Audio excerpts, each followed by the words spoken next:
My question is about decision making. Ji. We have often heard people say कि decision लेने से पहले ये सोचो कि end में उसका outcome positive आएगा या फेल हो गए, रिग्रेट ना हो बाद में. बट सर अगर कोई ऐसी सिचुएशन आए कि मुझे दिख रहा है इमीडिएट जो मेरा आउटकम है वो बहुत अच्छा है, but I am not sure कि लेटर ऑन क्या बने उसका. फिर अब जरूरत से ज्यादा सोच रहे हो और कुछ नहीं. नहीं तो एग्जांपल दे, थोड़ा सा क्लैरिफाई करें. Sir for example I have started a company.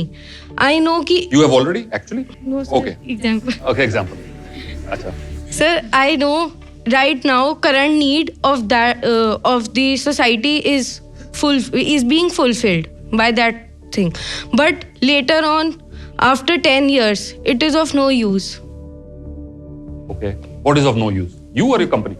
Company, the work I started. 10 साल में चेंज कर लेंगे ना बाद में. तो सर किसने later कहा? on कौन सा रूल है कि 10 साल में कंपनी खुद को बदल नहीं सकती? बट सर जो उस पे इसका मतलब मैं आज शुरू नहीं करूंगा, ये कह रहे हैं आप? सर शुरू करूं ना करूं ये प्रॉब्लम है. Is that what you're saying? Yes sir. Isn't you overthinking? 10 दिन का नहीं पता आगे क्या होगा. 10 मिनट का नहीं पता. Do what you feel is right at the moment. But I think what you're really asking is कि क्या मेरा फोकस शॉर्ट टर्म पे होना चाहिए या लॉन्ग टर्म पे होना चाहिए? तो देखिए कुछ सिचुएशंस में शॉर्ट टर्म इंपॉर्टेंट रहेगा. I need at least cash flow चाहिए मुझे, एम्प्लॉइज को सैलरी देनी है, मैंने रेंट पे करना है, इलेक्ट्रिसिटी चार्जेस देने हैं, सो कुछ करना है, उसमें मुझे शॉर्ट टर्म की कंटिजेंसी प्लानिंग चाहिए. Yes. But actual anything great, चाहे वो ग्रेट ह्यूमन बीइंग बनना, ग्रेट कंपनी बनानी, ग्रेट इंस्टीट्यूशन का कुछ भी ग्रेट करना, अच्छी किताब लिखनी, these are long term projects, right? So you will need to incorporate long term thinking into that. Long term thinking में क्या होता है? रिजल्ट्स इमीडिएटली नहीं आते. पेशेंस चाहिए, परसिस्टेंस चाहिए, होल्डिंग पावर चाहिए. Yes, sir. उनको स्टार्ट कर लें and then keep making adjustments as you go along, but don't think too far out ahead कि 10 साल में कंपनी रेलेवेंट हो जाएगी तो 10 साल में क्या पता ह्यूमन स्पीशीज ने भी सर्वाइव करना है कि नहीं. इलॉन मस्क तो ऑलरेडी वो बना रहा है rocket ships to take human beings to Mars. वो कह रहा है भी ह्यूमन बीइंग्स ये ना क्रेजी स्पीशीज है, इन्होंने एक दूसरे को मार देना, इससे पहले मैं मार्स पे ऑलरेडी कॉलोनी बना लूं so that they can all go to Mars, right? So we don't know what's going to happen in 10 years. Don't think too far ahead. Think which is, yes, go with a vision, but then understand that the world is volatile. So many things can happen and keep incorporating changes as you go along.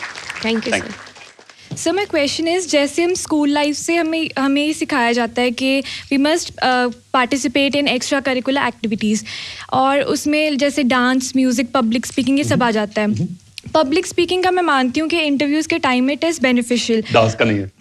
But technical student के लिए वो कैसे significant है? क्यों नहीं होगा? एक stage पर जाके एक पर्सन जो परफॉर्म कर रहा है, आप देखो कितनी हिम्मत चाहिए उसके लिए. डांस कर रहा है, so many things can go wrong. Have you ever tried it, by the way? I've tried music. I have. You've tried music? Yes. Okay, dancing on a stage and so many things go wrong, right? I was in the Bhangra team of my college and, we had all sort of funny things that happened when you're in a Bhangra team, wearing the traditional dresses. So many things go wrong. The ability to deal with it at the spot, the ability to still smile, the ability, kitna kuch develop hota hai. Same for, so let me allow you to complete your question. This is my question कि technical student के लिए कैसे वो beneficial होगा at the time of interview? Technical, ज्यादा technical हो जाएगा तो खतरनाक हो जाएगा. इतना टेक्निकल भी मत बनो कि जिंदगी के बाकी पहलू सब भूल जाओ, है ना? क्या करो इतना टेक्निकल बन के? बिल गेट्स को बेचारे को जीने दो ना, उसको बच्चे की जान लोगे क्या आप? उसको भी काउंटर कर दोगे? नहीं. So all-round development is important. Not many people know this. Since I've mentioned Bill Gates, not many people know this about Zuckerberg. Mark Zuckerberg, for example, he studied psychology as a subject along with computer science in his initial years. He was studying psychology. From psychology, he knew these two things. इंसानों को दूसरे की जिंदगी में बहुत दिलचस्पी रहती है. ठीक है. और ये था, और अपने बारे में शो ऑफ करना बहुत पसंद करते हैं इंसान. इन दोनों चीजों को जैसे उन्होंने साइकोलॉजी में सीखा, इधर कोडिंग सीखी, फेसबुक का आइडिया आया, ना कुछ क्या कहते हैं, ना हिंग लगे ना फटकड़ी, राइट? ना कंप्यूटर बनाए, ना इंटरनेट बनाई, ना डिजिटल कैमरा बनाया, सारे ना इंटरनेट, सारे रिसोर्सेज एग्जिस्टिंग थे. एक प्लेटफॉर्म बनाया, कोडिंग की, बिलियनेयर. अगर वो हाईली सिर्फ कोडिंग ही आती होती, ह्यूमन नीड्स का ना पता होता, वो कर पाता? नो. सो आर्ट्स हमें चाहिए. सेंसिटिविटी ह्यूमन बीइंग की क्रिएट होती है about other aspects of life. एक इंजीनियर जो स्टेयर्स बना रहा है, एक जगह स्टेयर बना रहा है, एक जगह रैंप बनाए, तो देखे कि अगर व्हील चेयर एक्सेस देना है तो एक तरफ स्टेयर्स हैं, एक जगह मैं रैंप बना दूं या इसको कोई ऐसी चीज बना दूं कि इसके ऊपर रैंप लग जाए। वो इंजीनियर बेटर है कि सिर्फ वही जो इन द बॉक्स सोचने वाला इंजीनियर जो दोनों तरफ स्टेयर्स बनाए? We need engineers, politicians, sports persons, all fields में people with a heart. And arts, चाहे वो म्यूजिक है, साइंस है, अपने डांसिंग है, कुकिंग है, लिटरेचर है, पेंटिंग है, कुछ भी है, ये आपकी ऑलराउंड डेवलपमेंट एनहांस करते हैं। स्टीव जॉब्स के बारे में आपने सुना होगा कि मैक के फॉन्ट्स, सबने वो स्पीच सुनी होगी, right? Stay hungry stay foolish, if you seen that you should all watch it. He says Mac के फॉन्ट्स इतने अच्छे क्यों हैं? बिकॉज उसने कैलीग्राफी सीखी।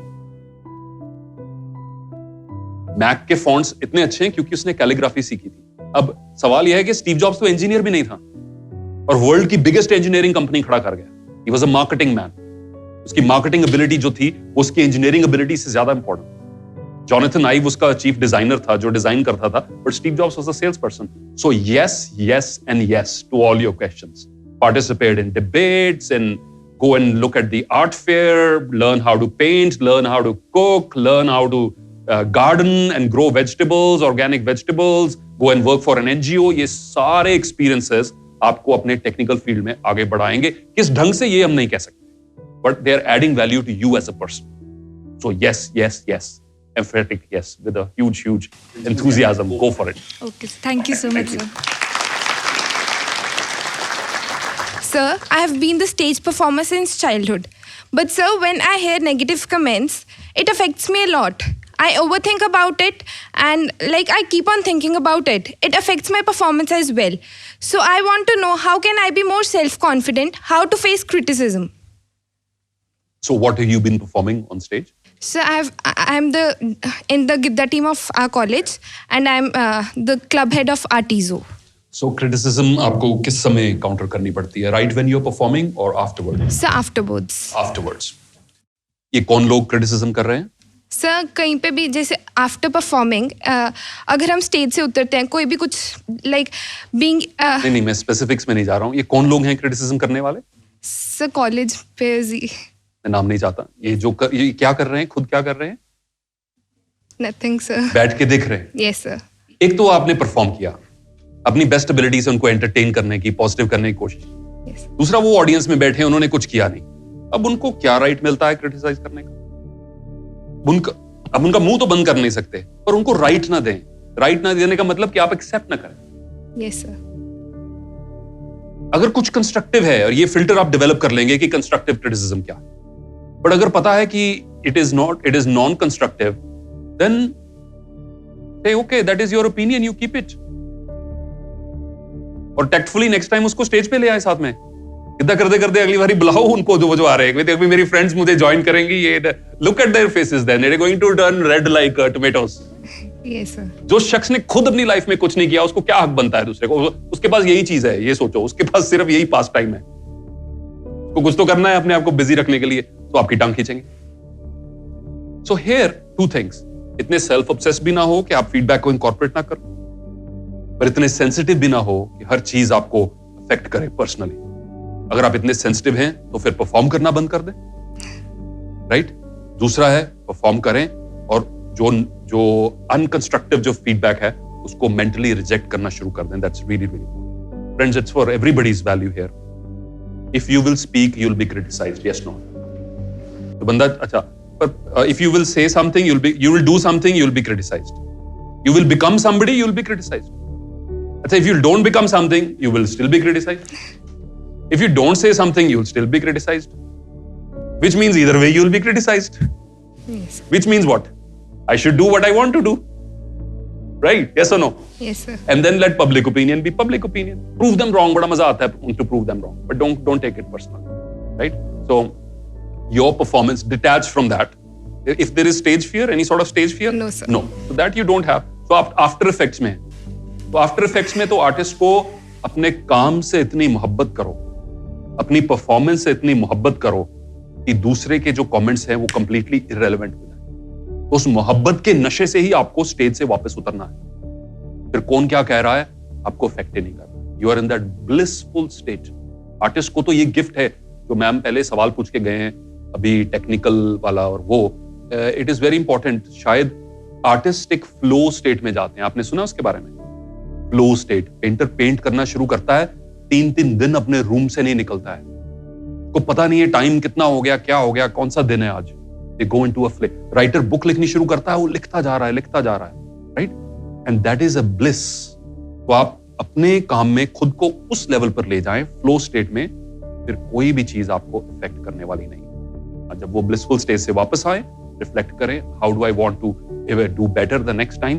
If you are having fun while you are performing, don't worry about what people are saying, right? This is the important thing. अगर आप stage पे चढ़े किसी को इंप्रेस करने के लिए, कई बार यंगस्टर्स ये गलती कर देते हैं पब्लिक स्पीकिंग में भी, यार मैंने स्पीच ऐसे देनी है, इंप्रेशन अच्छा पड़ना चाहिए। If you speak to impress, then there is a lot of stress, but speak to express, not to impress, फिर कोई स्ट्रेस नहीं। बोलो एक्सप्रेशन देने के लिए, इंप्रेशन जमाने के लिए, फिर ना एक्सेंट की परवाह ना किस, देन यू सरेंडर। पर अगर आप इंप्रेशन जमाने की कोशिश कर रहे हैं, फिर आपको कमेंट्स भी मैटर करेंगे और आप कॉन्शियस भी रहेंगे, right? Go into that trance state and dance like no one is watching. God bless you.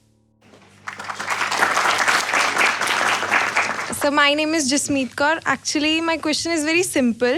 It's about how to maintain consistency in a work. Because I have seen people, because वो बहुत जल्दी tired off हो जाते हैं किसी कोई काम को लेकर, बहुत जल्दी। Is this जल्दी। question for people or is this question for yourself? I am also a part of it. Okay. Right. And I've seen you that your workshops, your sessions are very interactive and very interesting. So how do you maintain consistency? I'm not consistent. Only robots are consistent. Only robots. You see Sophia the robot. She's very consistent.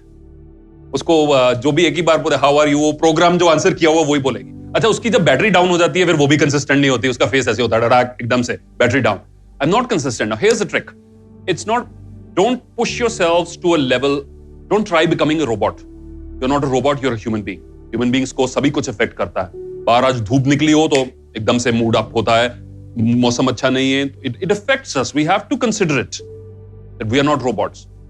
But the thing is, despite that, एक setup ऐसा बना लो अपने आप।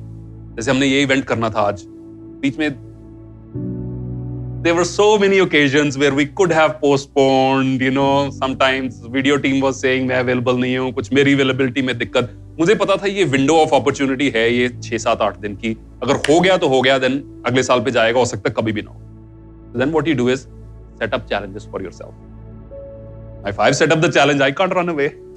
Yeah. If I've announced this whole thing, everybody else has turned up. It's not that I can't show up. So this is how you maintain consistency, is by at your weak moments, आपको एक ऐसा एक system setup कर लें कि जो आपने काम प्रोग्रेस में डाला है उससे भागना मुश्किल हो जाए. So then you come back to track. And then there may be delays, but you never let go of it. Because there's other people, you have a team, or you talk to other friends, or you create a system or a visual system where you get to see what you're doing. And I think the second aspect of maintaining consistency is this.